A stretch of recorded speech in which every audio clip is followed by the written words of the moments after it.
La société Hoffmann et Dupont a été créée en 2002 pour répondre aux défis du secteur de la construction suite à la directive européenne sur les performances énergétiques des bâtiments.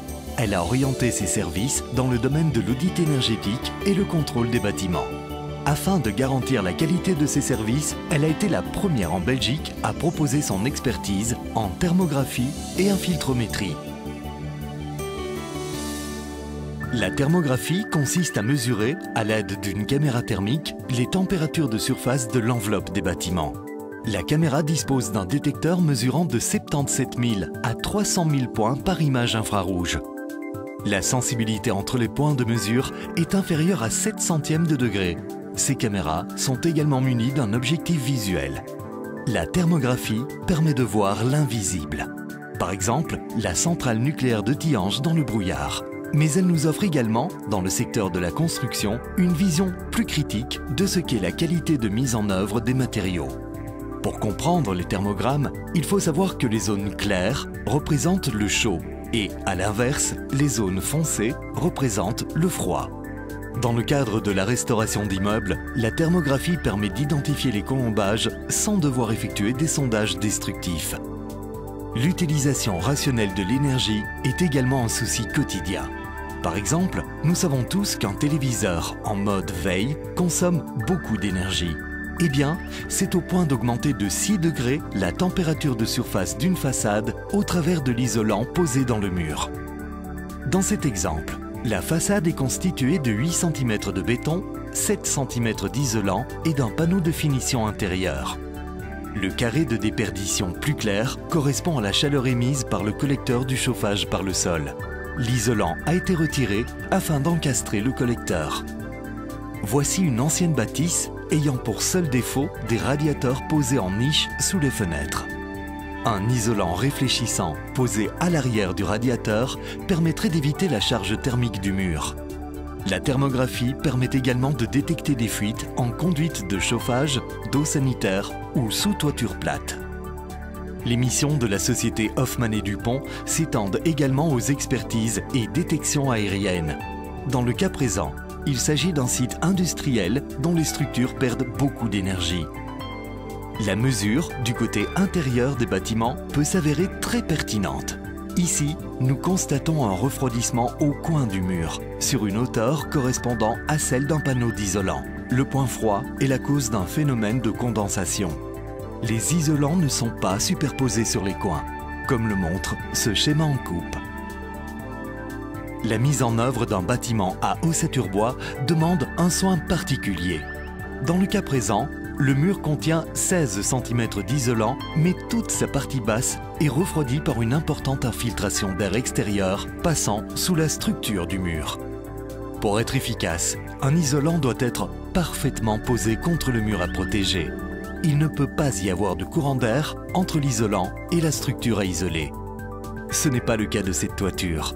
L'isolant est bien présent, mais il n'est pas étanche à l'air. Et l'air passant au travers refroidit l'entièreté du volume à chauffer. Lors d'un audit énergétique, nous avons constaté dans une mansarde que l'isolant posé entre les chevrons a glissé dans le fond des caissons. La deuxième technique de mesure est l'infiltrométrie. Elle permet de vérifier le niveau d'étanchéité à l'air des bâtiments. Cet infiltromètre, également appelé test blower door, est constitué d'un ventilateur, d'une porte bâchée amovible et de mesureurs de pression. La thermographie et les fumigènes interviennent également lors de ces tests. Le principe est simple. Le ventilateur crée une dépression de 50 pascal qui met le bâtiment dans les mêmes conditions qu'un vent de 32 km/h. L'air ainsi extrait est quantifié. Tout l'air passant au travers du ventilateur entre dans le bâtiment par des endroits non étanches à l'air. Les endroits de fuite sont refroidis par le passage de l'air provenant de l'extérieur. Et la caméra thermique identifie avec précision les endroits à corriger avant parachèvement. Mais pour quelles raisons un bâtiment doit-il être étanche à l'air? Pour des raisons d'économie d'énergie, de problèmes acoustiques, de conservation du bâti, d'infiltration d'air pollué, de développement de moisissures. L'Institut de physique du bâtiment de Stuttgart nous explique que la résistance thermique des isolants est définie pour un mètre carré totalement étanche à l'air. Pour cet exemple, la résistance thermique de cet isolant de 14 cm est de 0,3. Si une fissure d'1 mm apparaît sur la hauteur de cet isolant, l'efficacité de celui-ci sera divisée par 4,8 et passe à une valeur U de 1,44. Par conséquent, le niveau d'isolation de ce panneau de 14 cm d'épaisseur détérioré par une fissure de 1 mm est comparable à 3 cm de ce même isolant sans fissure. Vous comprendrez dès lors que l'isolant posé de cette façon se révèle totalement inutile.